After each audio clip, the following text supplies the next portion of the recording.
আপনারা দেখছেন accountancy with মাহবুব মোর্শেদ, সৌজন্যে মাহবুব এন্ড কো অ্যাকাউন্টেন্টস।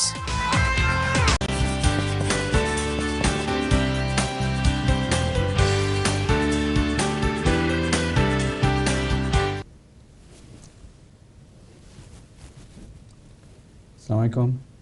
বিএটির পর আবার আপনাদেরকে স্বাগত জানাচ্ছি। আমরা বিএটির আগে কথা বলতেছিলাম যে প্রপার্টি যদি নিজের বাড়ি হয় তাহলে ট্যাক্স পে করতে হবে কিনা, আর যদি পার্ট পিরিয়ড যদি কেউ বাড়ি ভাড়া দেয় এবং পার্ট যদি থাকে পিরিয়ড তাহলে তাকে ট্যাক্স পে করতে হবে কিনা, সেই ব্যাপারগুলো নিয়ে কথা বলতেছিলাম। এখন আমরা একটা ডাইরেক্ট কোশ্চেন চলে যাই। কোশ্চেন থেকে পরে আমরা ধীরে ধীরে অন্যান্য আনসারগুলো দেওয়ার চেষ্টা করব। প্রথম এই আমার কোশ্চেন নিচ্ছি হাদি সাহেবের কাছ থেকে। প্লিজ আপনার কোশ্চেনটা করবেন প্লিজ। আসসালামু আলাইকুম। আমার নাম মোহাম্মদ আব্দুল আল হাদি। প্রথমেই আমি মাহবুব মোর্শেদ সাহেবকে এবং তার কলিগদের অনেক অনেক শুভেচ্ছা জানাচ্ছি এমন একটি সুন্দর অনুষ্ঠানে আমাকে আমন্ত্রণ জানানোর জন্য। আমার অত্যন্ত একটা সংক্ষিপ্ত প্রশ্ন, সেটা হচ্ছে বাড়ি কেনা বেচার সময় কি কি এক্সপেন্সেস অ্যালাউয়েবল? ধন্যবাদ। খুবই থ্যাংক ইউ হাদি সাহেব, আপনার আমাদেরকে এভাবে জনসমক্ষে অডিয়েন্সের সবার সামনে এবং স্টুডিওতে বসে আমাদের টেলিভিশনের শ্রোতাদেরকে আমাদের পরিচয় করে দেওয়ার জন্য ধন্যবাদ।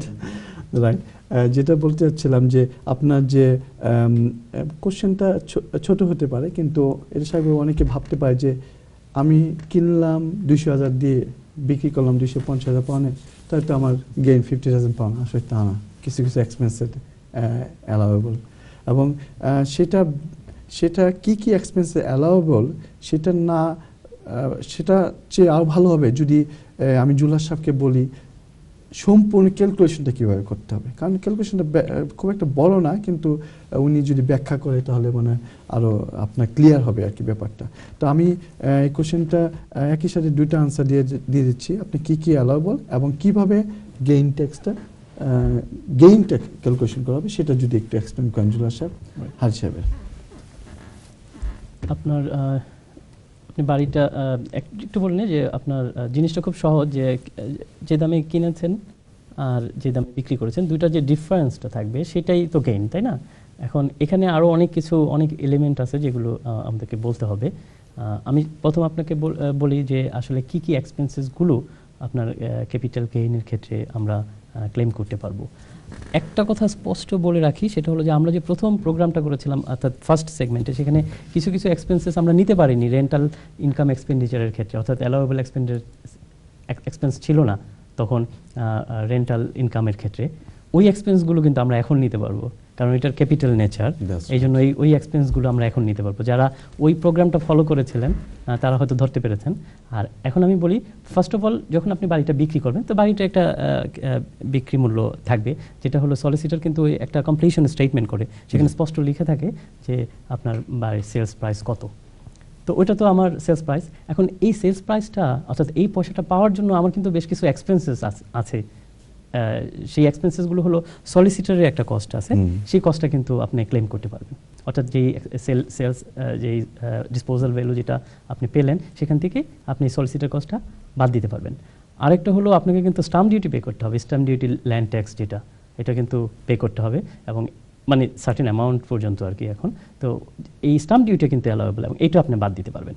প্লাস আপনি বাড়িটা বিক্রি করার জন্য যে সমস্ত কস্টগুলো ইনকার করবে, ইনসিডেন্সিয়াল যে ধরনের কস্টগুলি আসুক না কেন, প্রত্যেকটা কস্টই আপনি এখানে ক্লেম করতে পারবেন। ইভেন এজেন্ট ফি, এভরিথিং। হ্যাঁ, স্টেট এজেন্ট ইউজ করলে স্টেট এজেন্ট ফি, যে এটা একটা অনেক বড় অ্যামাউন্ট আপনাকে পে করতে হবে, সেটাও আপনি ক্লেম করতে পারবেন।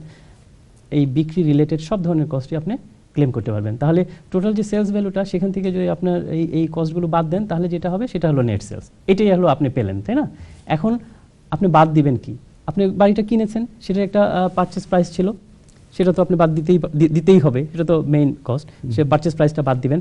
পারচেস প্রাইস এখানে অনেকে আবার একটু করে ফেলে যে সেটা হলো যে আমার মর্টগেজ এত টাকা। এখানে মর্টগেজের সাথে পারচেস প্রাইসের কোনো সম্পর্ক নাই। কমপ্লিশন স্টেটমেন্ট যখন আপনি যখন কিনেছেন তখন আপনার জন্য কিন্তু একটা completion statement, purchase completion statement ছিল, সেখানে যেই পারচেস প্রাইসটা ছিল সেটা আপনি বাদ দিবেন। প্লাস এই পারচেজ করার জন্য যে কস্টগুলো, অর্থাৎ সেখানে কিন্তু আপনার কি বলে আপনার স্টাম্প ডিউটিটা আসলে পারচেজ যখন তখন পে করতে হবে, কারণ বিক্রির সময় কিন্তু স্টাম্প ডিউটিটা দিবে বায়ার। সো এখানে স্টাম্প ডিউটিটা এখন আপনার জন্য আসছে। স্টাম্প ডিউটিটা আপনি পারচেজের সময় যেটা করেছেন সেটা এক্সপেন্স ক্লেম করবেন। আপনার পারচেজ করার সময় যে সমস্ত এক্সপেন্সেসগুলো থাকবে পারচেজ রিলেটেড, অর্থাৎ সলিসিটার ফি, আপনার যদি ওই সেলারের সলিসিটারের জন্য যদি পে করতে হয়, সেই সব এক্সপেন্সেসগুলো এখানে আপনি ক্লেম করতে পারবেন। তাহলে এই আপনি টোটাল পারচেজ কস্ট পেলেন, অ্যাকুইজিশন কস্ট পেলেন। তা আরেকটা জিনিস সেটা হলো যে বাড়িটা তো আপনার কাছে অনেক দিন ছিল, আপনি তো বাড়িতে অনেক ইমপ্রুভমেন্ট কাজ করাতে পারেন, তাই না? যেটা আমরা বলেছিলাম যে ওই যে মনে আছে কিনা আপনাদের যে কিচেনের কথা, যে কিচেনের শেপ যদি আমরা চেঞ্জ করে ফেলি তাহলে কিন্তু আমরা আর এক্সপেন্স ক্লেম করতে পারতেছি না। কিন্তু এখন তো বিশাল একটা অ্যামাউন্ট আমরা তখন করেছি, এখন কিন্তু আমরা সেটা ক্লেম করতে পারবো, কারণ আমার ভ্যালুটা বেড়ে গেছে, তাই না? সো ওই এক্সপেন্সেসগুলো অর্থাৎ ইমপ্রুভমেন্টের যে সমস্ত এক্সপেন্সেস ক্যাপিটাল নেচার ছিল সেগুলো আমরা এখানে ক্লেম করব। সব কিছু ক্লেম করার পরে আমার যেটা হলো, আমি সব বাদ দেওয়ার পরে যেটা হলো, এটাই আমার নেট গেইন। এইটার উপর আমাকে ট্যাক্স পে করতে হবে। কিন্তু একটা কথা হলো যে প্রতি বছর আপনি একটা এক্সামশন পাবেন, অ্যানুয়াল এক্সামশন পাবেন ক্যাপিটাল গেইনের জন্য প্রতি বছর, এক বছরে। এখন আপনি যদি এক বছরে অনেকগুলো বাড়ি বিক্রি করেন, আপনি কিন্তু একটাই গেইন পাবেন, আপনার অ্যানুয়াল এক্সামশন পাবেন। এবং সেটা হলো আমরা যদি এই বছরের, অর্থাৎ এই বছর হলো 13-14 আমরা আছি, 13-14 10,900 পাউন্ড, এই মুহূর্তে 10,900 পাউন্ড আপনার ওই যে গেইনটা হলো নেট গেইন থেকে 10,900 পাউন্ড আপনি বাদ দিবেন। বাদ দেওয়ার পরে যেই অ্যামাউন্টটা থাকবে সেইটা হলো ট্যাক্সেবল অ্যামাউন্ট, এটার উপর আপনাকে ট্যাক্স পে করতে হবে। এখন যদি ট্যাক্সের কথায় আসি, তাহলে কত ট্যাক্স পে করতে হবে এটা ডিপেন্ডস হলো যদি আপনার টোটাল ইনকামের উপর। টোটাল ইনকাম যদি আপনি বেসিক রেটে থাকেন, হায়ার রেটে না হন, তাহলে 18%, আর যদি বেসিক রেটে উপরে চলে যান তাহলে 28% আপনাকে ট্যাক্স পে করতে হবে। আশা করি আপনি বুঝতে পেরেছেন। উনি অবশ্য আপনাকে মানে এক্সপ্লেন করছেন, কিন্তু যদি ফিগার দিয়ে এক্সপ্লেন করতে আমরা করতে পারি, কিন্তু আপনি কি এতে হ্যাপি? আপনি যেভাবে এক্সপ্লেন করেছেন, আমার যতটুকু জানার দরকার ছিল ততটুকু জানতে পেরেছি। Thank you. ফিগার দিয়ে বলতে গেলে আপনাকে ধরে রাখতে হবে, আপনার খাতা কলম নিয়ে বসতে হবে। আপনি এই আর কি। সুতরাং যেটা হচ্ছে এখন আমরা যেটা করব, একটা কথা অবশ্য উনি বলছেন যে এক্সপেন্সগুলো আপনার ক্লেম করবেন। এখানে কিন্তু আমরা সবসময় একটা জিনিস স্ট্রেস করে আসতেছি, সেটা হচ্ছে রেকর্ড কিপিং। যে এই যে এক্সপেন্সগুলো যে হবে, এগুলো কিন্তু আপনার সব রিসিপ্ট রাখতে হবে। মেইনলি যে রিসিপ্টগুলো আমরা সবসময় দেখি অনেক সময় অনেকে রাখে না, সেটা হচ্ছে ওই যে মেজর ওয়ার্ক করা হয়েছে, মনে করেন আজ থেকে 20 বছর আগে, 15 বছর আগে একটা এক্সটেনশন করা হয়েছিল বা একটা মেজর ওয়ার্ক করেছিল, সেই রিসিপ্টগুলো রাখে নাই। এইটা যদি না রাখেন তাহলে কিন্তু ক্লেম করতে হবে। একটা বিরাট অ্যামাউন্ট, তাই না? একটা বিরাট অ্যামাউন্ট আপনার বিরাট। এই কারণে রেকর্ড কিপিংটা হচ্ছে খুব ইম্পর্টেন্ট। এবং আপনার রেন্টাল এগ্রিমেন্টগুলো, এগুলো আমরা এক্সপ্লেন করছি যেটা ইনকামের সাথে রিলেটেড, কিন্তু গেইনের সাথে এই এক্সপেন্সগুলো, সলিসিটারের কমপ্লিশন স্টেটমেন্টগুলো দরকার হয়। আপনি মনে করেন বিক্রি করার পরেই আপনি গেইন ট্যাক্সের ইস্যু আসতেছে। সুতরাং অনেক সময় যেটা আমরা দেখি, অধিকাংশ ট্যাক্স পেয়াররা আপনার ওই কমপ্লিশন স্টেটমেন্টটা বিক্রির সময়কারটা রাখে, ওই পারচেসটা 20 বছর 15 বছর আগে কিনছে সেটা রাখে না। কিন্তু এর মধ্যে যদি এখন আপনি সলিসিটারকে যান, সে 15-20 বছর আগে হয় সলিসিটারকে পাবেনও না। সুতরাং এটা খুবই ইম্পর্টেন্ট, একটা ফাইল করে রাখেন বা কোথাও লোকায় রাখেন, কোথাও রাখেন, এগুলো রাখতে হবে আপনাদেরকে। এবং এগুলো খুবই ইম্পর্টেন্ট ডকুমেন্ট, কারণ এটার সাথে একটা মেজর ট্যাক্সটা হচ্ছে আপনার রেট থেকে মোটামুটি, এবং এটা বড় অ্যামাউন্ট। তো আপনি মনে করেন আজকে 100,000 টাকা কিনতেছেন, সেই প্রপার্টিটা কিন্তু in no time after 20 years could be million pound। সুতরাং একটা বিরাট গেইন ট্যাক্স ইস্যু আসতেছে। সুতরাং এই ডকুমেন্টগুলো আপনার রাখতে হবে আর কি। সুতরাং এক্সপেনশনটা অ্যাবসলিউটলি পারফেক্ট ছিল, এবং এই জিনিসগুলো আমি জাস্ট অ্যাড করলাম যে আপনি ডকুমেন্টগুলো রাখতে হবে আর কি। So I'm going to the next question. I have a question from Mr. Rahul. Mr. Rahul, yes. Could you pass the microphone, please? And could you put a hold in front of your mouth? Yeah. The question I'd like to ask: if my dad transfers a property to me, then will he or I be liable for any tax? Okay. Your dad is going to transfer the property to you, yeah? and you want to know whether yourself or your dad would be liable for any kind of tax. Yeah, right. Before I give you an answer, I have to ask a question.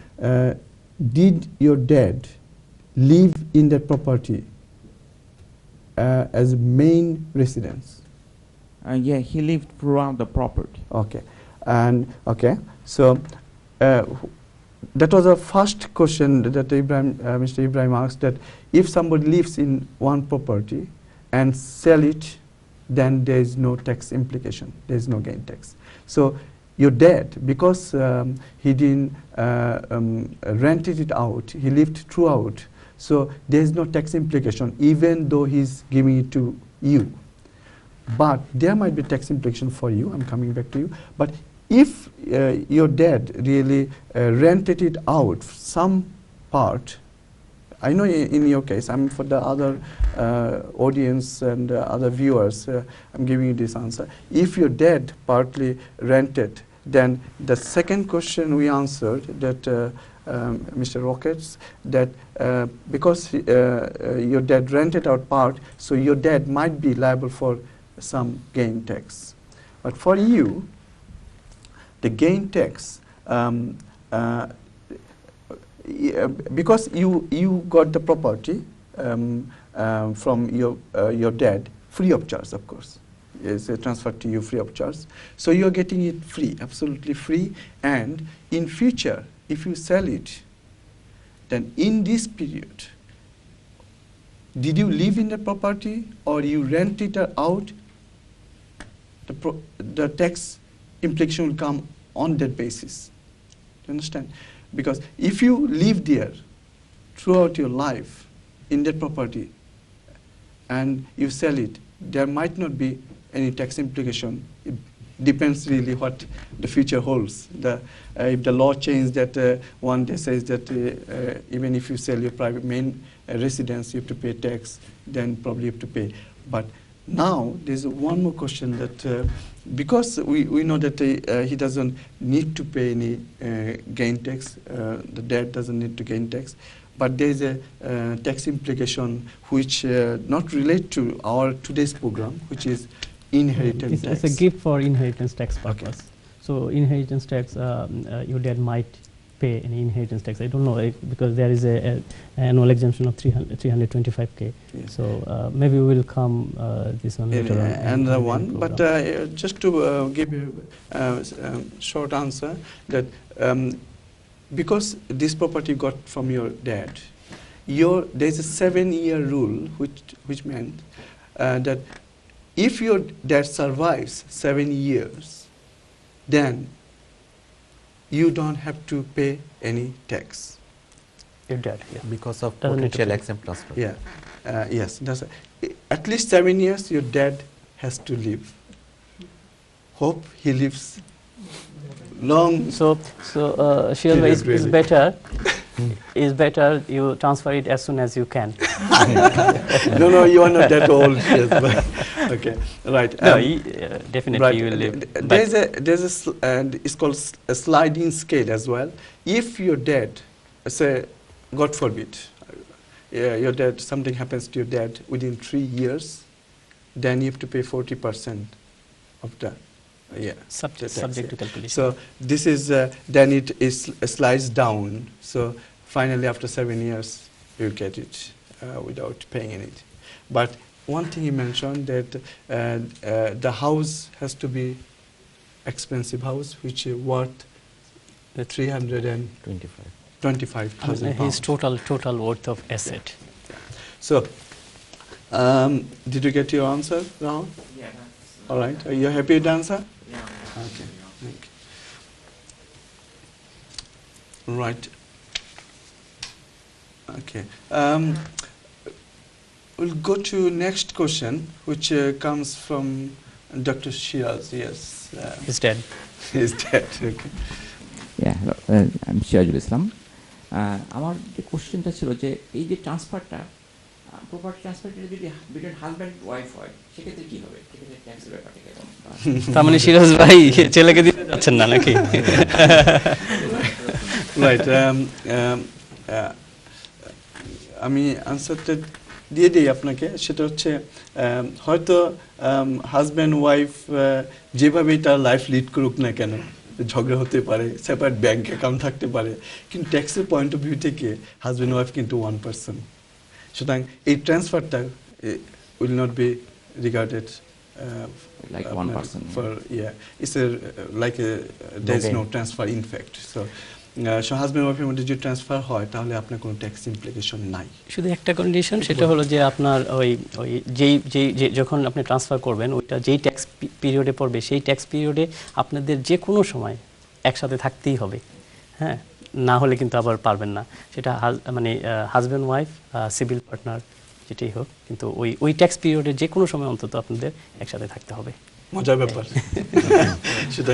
আরেকটা জিনিস হলো যে মনে করেন যে আপনি আপনার ওয়াইফকে ট্রান্সফার করলেন, এখন আপনি ট্যাক্স দিচ্ছেন না, কিন্তু আপনার ওয়াইফ যখন বিক্রি করবে তখন কিন্তু তাকে ট্যাক্স পে করতে হবে। এখন কথা হলো যে কেনা দাম কিন্তু ওই যে আপনি যে দামে কিনেছিলেন সেই দামটা হবে, সো এটা চিন্তা করতে হবে। আপনি কিন্তু এইটা এক্সাম্পশন পাচ্ছেন না, হ্যাঁ, কারণ আপনি নিশ্চয়ই কিনেছেন অনেক অল্প দামে, যখন ট্রান্সফার করলেন তখন দামটা বেড়ে যাচ্ছে, কিন্তু ওই দামটাই হবে আপনার কেনা দাম, পারচেজ প্রাইস ওটা হবে। ট্রান্সফার করার পরে উনি কি করবেন না করবেন সেটা তারপর উনি যদি ওই বাসায় না থাকে কিছুদিন আবার ভাড়া দেয়, তখন going back to that question 1 and 2 যে আমাদের তখন হিসাবে পে করতে হবে আর কি। সুতরাং আমরা একটা জাস্ট একটু ব্রেকের আগে একটু সময় আছে, ওই আপনারা একটা কথা বলতেছিলাম প্রিন্সিপাল প্রাইভেট রেসিডেন্স হিসাবে, যে ওটা উপরে আমরা একটা স্লাইড শো দেখানোর চিন্তা করতেছি, আপনাদেরকে যদি দেখাতে পারি কিনা। ওকে, যেটা করতেছি আমি ব্রেকে, আপনারা একটু ব্রেক নেন, আমি ইন দ্য মিন টাইম এইটা একটু রেডি করে নিই, যাতে ব্রেকের পরেই আমরা এই ব্যাপারে একটু কথা বলতে পারি। কিন্তু এটা কিন্তু একটু বিট কমপ্লিকেটেড, আমরা এই কারণে আমরা একটা স্লাইডের মাধ্যমে দেখাবো, যাতে আপনারা যদি তৎক্ষণাৎ বুঝতেও না পারেন, আপনারা রিওয়াইন্ড করে দেখতে থাকবেন রেকর্ডিংটা, যতক্ষণ পর্যন্ত আপনার ক্লিয়ার হচ্ছে। আসলে এটা বেশ কমপ্লিকেটের মধ্যে আছে, আমরা চেষ্টা করব সেটা ব্রেকের পরে দেখানোর জন্য। আর আমরা আপাতত এই মুহূর্তে আমরা একটা ব্রেকে চলে যাচ্ছি, আমাদের এটা সেকেন্ড ব্রেক।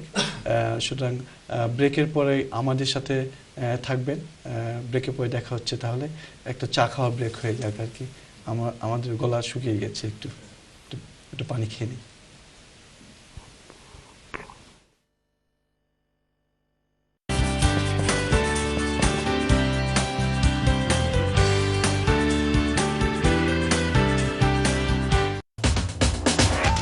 আপনারা দেখছেন অ্যাকাউন্টেন্সি উইথ মাহবুব মোর্শেদ, সৌজন্যে মাহবুব এন্ড কো অ্যাকাউন্টেন্টস।